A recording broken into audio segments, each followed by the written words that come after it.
Assalamu alaikum wa rahmatullah. This video, I'm just gonna be explaining where I'm at exactly inside of my journey. You know, it's like 10 p.m. I'm just about to go to sleep in a bit, but I decided to record this video as well.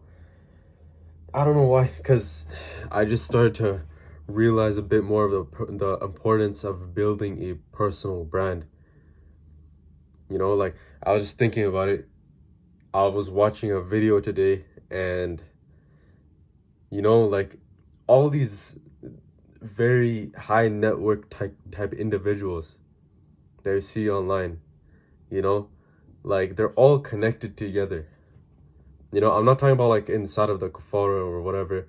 Like I'm not talking about Andrew Tate or these guys. I'm talking about like inside of the Muslim Ummah. Like a lot of these people who you guys might watch as well, like a lot of them are connected, bro. A lot of them are very connected. And you know, I was watching a video and there was like a bunch of these guys who I actually watched, and they're all in the same type of a gathering. Like it was actually very interesting to me. So I was like, yo, you know, a personal brand is really important actually, because if you don't have one, then you're not going to be able to get into these groups most of the time. Not most of the time, but sometimes you will be able to, but it's harder to do so, right? Especially when people don't know you like that, when there's not that many, you know, high network individuals who know you like that, right? You have to kind of build your way up, and you have to do it anyways. But anyways, just thinking about that was like, yo, I gotta focus on this channel more. I gotta put more effort into it, maybe like edit it a bit more, because I'm not editing these videos or anything. So yeah, here I am right now inside of my journey, where exactly I'm at. I don't want to say the exact number that I'm at anymore, simply because it creates hasad, which is jealousy. You know, a lot of people, they might look at some videos that they see online, and they see someone who's kind of the same age as them, and you know, they're doing a certain number every single month. I'm not saying that I'm doing like crazy or anything, like bro, it's nothing special, honestly. Like honestly, yeah, it's not even that much different from the previous number, which is like 1K. But I'm just not gonna talk about it anymore, because yeah, it creates hasad, bro. It creates jealousy, and I'm just not trying to get into that realm of things, you know. So yeah, but I am doing better than before, I would say. I am trying to switch into a different type of business. So what I was trying to do before was I was kind of running like I am running an SMMA, and that's of course doing good, but the thing that I realized about it is that it's not something that you can do really that long term. Of course you can do it short term, but it's not something that you can do long term. And on top of that, like my ability to be able to guarantee results isn't just quite there yet. And like I'm just stuck inside of it to the point where I literally just don't know how to level up in that space of actually delivering results. Like I feel like I've hit like a peak, and I don't know how to get past it, you know, because there's other people in the same space and their same niche as well, and they're doing amazing.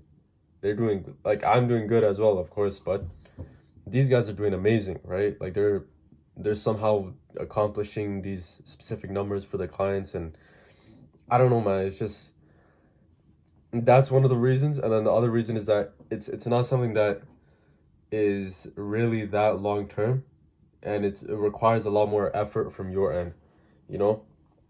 And so of course people, they automate SMMAs and everything, but at the end of the day, like, dude, how long do you even stay an agency owner? And how long have you seen people stay agency owners? Like really not that long, right? People, they scale up to like 100K, 200K max, right? And then what happens after that?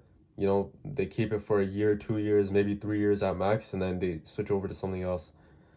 So really, for the goals that I was thinking about, you guys have probably not watched the earlier videos, but really for the goals that I want to actually achieve, which are, of course, moving out of Canada, of course, and then moving to a Muslim country. Like really, I don't need that much money, right? Really, my plan right now is just be able to build an income that is actually going to become automated, and then you know, maybe even get it to like 4K per month, and that's 4K Canadian, so like 3K USD, and then like, you know, be able to automate. The main thing is automation, honestly. Okay, so honestly, the number I can see, of course, 4K per month is honestly not even that far away from my head anymore. Alhamdulillah. But the main thing is automation. The main thing is making sure that you have the systems in place to make sure that you're generating income automatically. So my plan is to have something like that up where it barely requires any effort from my end, and it's also pretty stable and consistent as well. And that led to me thinking about the remote service-based business model, so job servicing. I don't actually like how people put these labels on these different types of business models, but it's like, bro, what are you gonna do, right? They're because it's these flashy names, right? It kind of sounds like someone's selling a course, which people are, of course. Of course, courses aren't always bad necessarily, but you know, like it puts you like when you're telling someone what you do, you're like, yo, I do drop servicing or I do SMMA. Like they'll be like, yo, you know, they won't take you as seriously. I'm not even talking about like normal people. I don't care about more normal people think. I'm talking about like even if you go to some, you know, big entrepreneur and you're like, yo, I'm doing SMMA, he's gonna be like, what?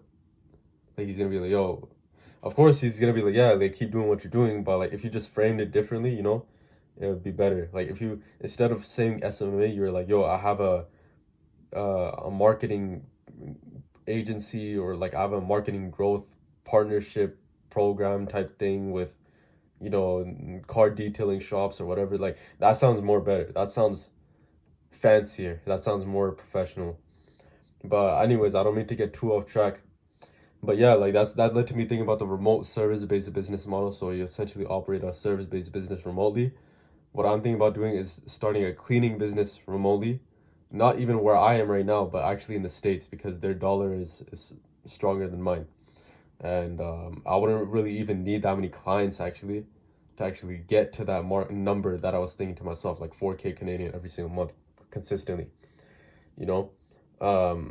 And the thing about it is that you're able to get people on recurring as well. And it's not like, for example, it's not really that performance based either. So for SMMA, for example, of course, yeah, they are paying you every month. But the thing is that it really depends on your performance. You know, you really have to like go above and beyond, making sure that your clients are actually getting the best results. Whereas, for example, if you're doing a local service-based business, it's really simple, man. You just find someone who's good at what they do, give them their cut, make sure that they're happy, of course, with their cut and everything, and then just make sure that they do a good job. Like it's not really that hard to mess up a job when that guy's been doing it for like 3 years or whatever, right? So yeah, like it's really consistent. You can get people on recurring very easily, and it's very scalable as well, right? Because you know you're not the one who's doing it manually and everything. It's very easy to automate, very low, what do you call it, man, low energy. You don't have to put that much time and effort into it. So really, bro, this is honestly ideal for something that, you know, for someone like me who has these types of goals and ambitions. um but yeah, so like I mean, the long-term goal with this is, inshallah, I mean, right now it's November 21st. The goal with this, inshallah, I'm not going to put a time and date on it because it's not good to do that. If you guys have analyzed goal setting and that type of stuff, you know why. But the goal with this is to be able to automate it to a certain level, and then be able to ultimately, you know, seek knowledge, for example, memorize Quran, that type of stuff. And then once that happens, once you're able to achieve those goals, which is probably gonna honestly take a few years, like once you memorize the Quran, you learn Arabic, everything like that, then maybe after that I'll go back to business. But anyways, I don't mean to like look too far into the future. I'm just trying to let you guys know what my ambitions and plans are. But yeah, like it's overall our goals as Muslims should just be to attain Jannah, right? And you know, you can, especially if you know how to use your money, that can help you a lot. Money, it can either bring you to Jannah or Jahannam. If you use it in the cause of Allah and you use it to buy yourself time to be able to seek knowledge, and you use it to spend in the cause of Allah and, you know, donate and everything, then that's good. You're gonna be getting good deeds, inshallah. So that's just inshallah, if my intentions are pure, that's going to be what I'm going to be doing if Allah wills it. And another thing that I wanted to talk about, of course, yeah, you can talk about these big aspirations, these big goals that you have and everything like that, but at the end of the day, I have to talk about some of the stuff that I'm struggling with as well, right? You know, just the thing about online business, the thing that they don't talk about inside of online business is that it's incredibly easy to get distracted, right? You know, they usually talk about online business in like another type of way, like, oh, you got remote freedom, whatever. But the reality is that you can get distracted very easily, right? If you have social media and, you know, it's required for your online business, it's so easy that like when you're looking to post something, right? You see all the other reels and then you start scrolling and you get distracted. It's so freaking easy for that. Even if you're not posting anything, let's say if you wanted to just use Facebook marketplace to find subcontract, and at least that's what I was trying to do, like find subcontractors for some kind of business or whatever. It's so easy to get distracted. You go on Facebook, you know, you see all the stimulation over there, and then it's very easy to get caught in this type of stuff. Even on YouTube, bro, you're searching up a guide, a bunch of different types of videos come up, and then you get sucked into it. That's the thing that I've been struggling with a lot, you know, just maintaining my focus and putting it directly towards one thing at a time. Because what I find a lot of the times that happens is I'm working on something and then a thought comes to my head. Oh wait, didn't, you know, XYZ happen or something? And then I look it up and then I get into this rabbit hole and I look, you know, like, because the way that my mind at least works is that it's very random in the sense that I just think about, you know, I'm very into like different types of things, right? Like whether it be like history, religion, like these types of things. And sometimes my mind just comes up with like random questions while I'm working or whatever, and then I search up those things and I get into like a rabbit hole, and it's not good, man. It's honestly not good. It's really important that I make sure that when I'm working that I'm literally cutting out those thoughts as soon as possible. Whenever I get those thoughts, I'm like, yo, you know what? We're not doing that. We're not doing that. We're not going on Instagram. You want a break? No, don't go on Instagram. The thing is, even if you're not doing anything with your time and you're going on Instagram and you're doing this, you know, this going on social media and stuff, the thing is that you're still overstimulating your brain. So then when it comes to actually working again, you don't have necessarily the low enough dopamine level to actually work again. So that's why it's incredibly important, right? And this is something I'm struggling with so much as of recently, just maintaining my focus and not getting distracted and this type of stuff. So I'm getting better at it.